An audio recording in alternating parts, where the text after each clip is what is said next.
Ning taob jud siya mga suki, no? Tumaas ang ating farm mga suki, no? So ug dito patasan una taob na jud siya mga suki. Then kani taob na po siya.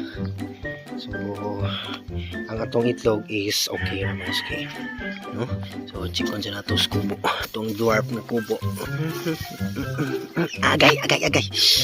Okay. Tama na eh. Man, kira mo sige. Wala kay siya. Kaya nabasa. So, okay ra siya dyan. Ito na spikas eh. Mabasa dito siya dito.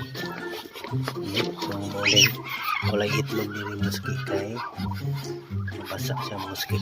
Ano siya ang itlog. So, tara, let's go. Ama mo diri. Ha? Naramang ko gilantaw. Let's go.